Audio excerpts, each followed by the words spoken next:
આ વખતે હોળી 2024માં જો તમે તમારી રાશિ મુજબ કલરની પસંદગી કરશો તો તમારી કુંડળીમાંથી અશુભ ગ્રહોનો પ્રભાવ દૂર થશે, એની સાથે તમારું નસીબ પણ ફરી શકે છે। તો ચાલો જાણીએ કે આ વર્ષે કઈ રાશિના લોકોએ કયા કલરનો ઉપયોગ કરવો જોઈએ। મિત્રો, તો આપણો વિડિયો શરૂ કરીએ। પહેલી રાશિ મેષ રાશિ છે। મેષ રાશિ ચક્રની પહેલી રાશિ છે। આ રાશિનો સ્વામી મંગળ છે। મેષ રાશિના લોકોનો શુભ રંગ લાલ છે। લાલ રંગ પ્રેમ અને ઉર્જાનું પ્રતીક હોય છે। આ રંગ મેષ રાશિના લોકો માટે શુભ સાબિત થશે। એવામાં આ રંગથી હોળી રમવી મેષ રાશિની લોકો માટે શુભ રહેશે। ત્યાર પછીની રાશિ વૃષભ રાશિ છે। આ રાશિનો સ્વામી શુક્ર છે। એટલા માટે આ રાશિ માટે શુભ કલર સફેદ છે। એના સિવાય હલકો લીલો કલર પણ તમારા માટે શુભ સાબિત થશે। સફેદ કલર આ રાશિના લોકોને સુખ અને શાંતિ આપશે। આગળની રાશિની વાત કરીએ તો તે મિથુન રાશિ છે। આ રાશિનો સ્વામી બુધ છે, એટલા માટે આ રાશિના લોકો માટે લીલો કલર બહુ ભાગ્યશાળી સાબિત થશે। આ કલર તમારી ઉપર સકારાત્મક પ્રભાવ નાખશે। મિથુન રાશિવાળા માટે આ કલર શુભ અને ફળદાયક છે। આગળની રાશિ કર્ક રાશિ આવે છે। કર્ક રાશિનો સ્વામી ચંદ્રમા છે। ચંદ્રમા મન અને મનની ભાવનાઓને નિયંત્રણ કરવાનું કામ કરે છે, એટલા માટે આ રાશિનો શુભ કલર સફેદ છે। હોળીમાં આ કલરથી હોળી રમવી તમારા માટે બહુ લાભદાયક રહેશે।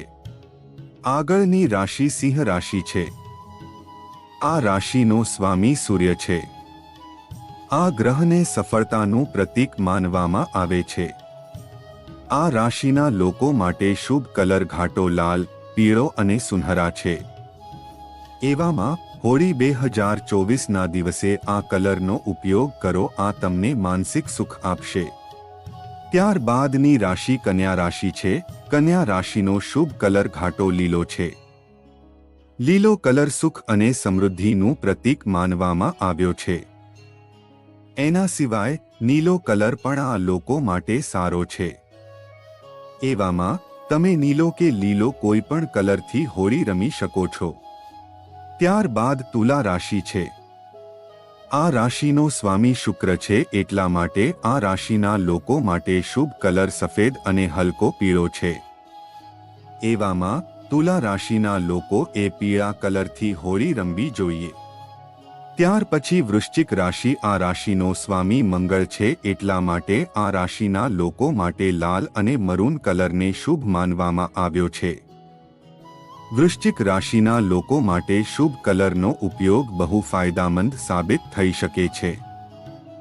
આ કલરના ઉપયોગથી બધી જ અઘરી પરિસ્થિતિમાંથી બહાર નીકળવામાં મદદ મળે છે।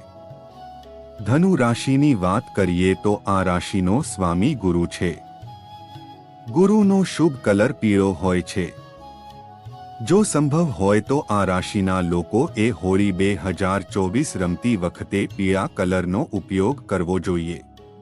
આનાથી ધનુ રાશિના લોકોને લાભ થશે ને એમના મનમાં સુખ અને શાંતિનો અહેસાસ થશે। મકર રાશિ જોઈએ તો આ રાશિનો સ્વામી શનિ છે। શનિના સ્વામી હોવાના કારણે આ રાશિનો શુભ કલર ઘાટો નીલો હોય છે। મરૂન કલરને પણ મકર રાશિના લોકો માટે ઉત્તમ માનવામાં આવે છે। એવામાં આના ઉપયોગથી તમે બધી જ નકારાત્મક વસ્તુઓથી દૂર રહી શકો છો। ત્યારબાદ કુંભ રાશિને જોઈએ તો આ રાશિનો સ્વામી શનિ છે, એટલા માટે આ રાશિનો શુભ કલર પણ નીલો અને કાળો માનવામાં આવે છે। આ કલરનો ઉપયોગ કરવો કુંભ રાશિના લોકો માટે લાભદાયક રહેશે। પછીની રાશિ મીન રાશિ છે। આ રાશિનો સ્વામી ગુરુ છે। ગુરુનો શુભ કલર પીળો છે, એટલા માટે મીન રાશિના લોકો માટે પીળો કલર બહુ લાભકારી હોય છે।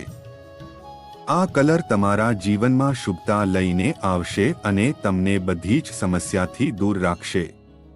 મિત્રો, જો હોળીના દિવસે આ વસ્તુઓ કરવામાં આવે તો તમારું ભાગ્ય અવશ્ય ખુલી જશે। અને તમને હોળીના દિવસે લાભ થશે। મિત્રો, આની સિવાય જો અમુક બાબતોને ધ્યાનમાં લેવામાં આવે તો પણ આપણને કોઈ મુશ્કેલી આવતી નથી। જેના માટે મુખ્ય પ્રવેશદ્વાર પર મૂકેલું સૂર્યનું ચિત્ર ઘરમાં સમૃદ્ધિનો માર્ગ સૌથી પહેલો એટલે કે ઘરનો મુખ્ય દરવાજો છે। એટલા માટે વાસ્તુશાસ્ત્ર અનુસાર ઘરના મુખ્ય દરવાજામાં ભગવાન સૂર્યનું ચિત્ર લગાવવું જોઈએ। આનાથી કોઈ પણ પ્રકારની નકારાત્મક ઉર્જા ઘરમાં પ્રવેશતી અટકાવે છે અને ઘરમાં સકારાત્મક ઉર્જાનો સંચાર વધે છે, જેના કારણે કોઈ પણ પ્રકારની નકારાત્મક ઉર્જા ઘરમાં પ્રવેશતી નથી। મિત્રો, બેડરૂમમાં રાધા કૃષ્ણની તસવીર લગાવો। વાસ્તુશાસ્ત્ર અનુસાર વિવાહિત જીવનમાં પ્રેમ વધારવા અને પરસ્પર મતભેદો દૂર કરવા માટે હોળીના તહેવાર પર રાધા કૃષ્ણની તસવીર ઘરમાં લાવો અને તેને તમારા બેડરૂમમાં મૂકવી જોઈએ। વિવાહિત જીવનમાં ખુશીઓ આવશે અને પતિ પત્ની વચ્ચે પરસ્પર પ્રેમ વધશે અને તેમના મતભેદો દૂર થશે। તથા છોડને ઘરે લાવો। વાસ્તુશાસ્ત્ર અનુસાર હોળીના દિવસે ગ્રહ દોષ દૂર કરવા અને દાંપત્ય જીવનની સમૃદ્ધિ માટે ઘરમાં મની પ્લાન્ટ અને તુલસીનો છોડ લગાવવો શુભ માનવામાં આવે છે। એવું માનવામાં આવે છે કે મની પ્લાન્ટ ઘરમાં સૌભાગ્ય લાવે છે, જ્યારે તુલસીનો છોડ શાંતિ આપે છે, મુશ્કેલીઓ દૂર કરે છે, તેનાથી ગ્રહ દોષ પણ દૂર રહે છે। આપણે ઘરના પૂજા સ્થળ અથવા મંદિરમાં ધાર્મિક ધ્વજ ચઢાવીએ છીએ અથવા સ્થાપિત કરીએ છીએ। વાસ્તુશાસ્ત્ર અનુસાર હોળીના દિવસે જૂના ધ્વજને બદલવો શ્રેષ્ઠ માનવામાં આવે છે। પવનના પુત્ર હનુમાન પોતે આ ધ્વજમાં બિરાજમાન છે।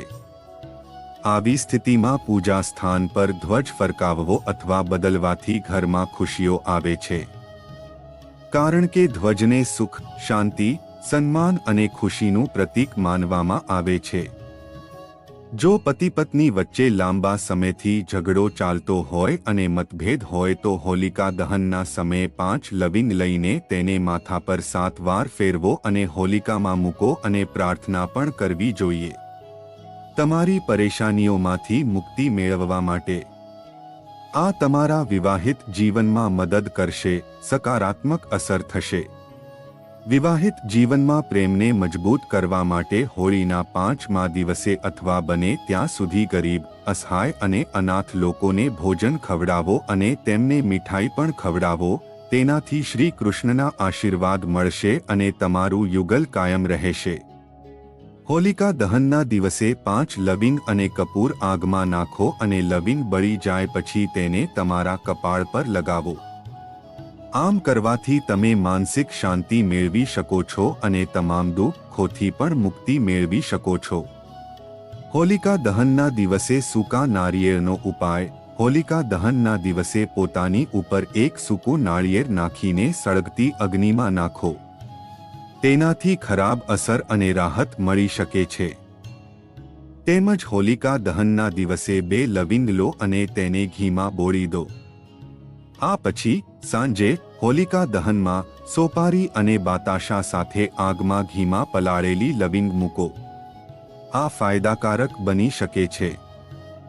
હોલિકા દહનના દિવસે દેવી લક્ષ્મીની પૂજા યોગ્ય રીતે કરો। હોલિકા દહનના દિવસે દેવી લક્ષ્મીની પૂજા કરો અને બ્રાહ્મણોને ભોજન કરાવો અને તેમને દાન પણ આપો।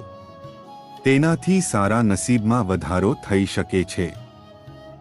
હોલિકા દહનના દિવસે શરીર પર ઉબટાન લગાવો। જો તમને વારંવાર ખરાબ નજર લાગતી હોય તો હોલિકા દહનના દિવસે સરસવ અને હળદરને પીસીને તમારા શરીર પર લગાવો અને તેમાંથી નીકળતું પાણી સળગતી હોલિકામાં નાખો। એવી માન્યતા છે કે વ્યક્તિ નકારાત્મક શક્તિઓથી છુટકારો મેળવી શકે છે। હોલિકા દહનના દિવસે કર્જમાંથી મુક્તિ મેળવવાના ઉપાય। જો તમારે ઋણમાંથી મુક્તિ મેળવવી હોય તો હોલિકા દહનના દિવસે હોલિકા અગ્નિમાં ગુલાલ અને તલ ચઢાવો અને હોલિકા માતાની પ્રાર્થના કરો। બસ આટલું કરી લો, તમારે ક્યારેય ધનની કમી નહીં થાય।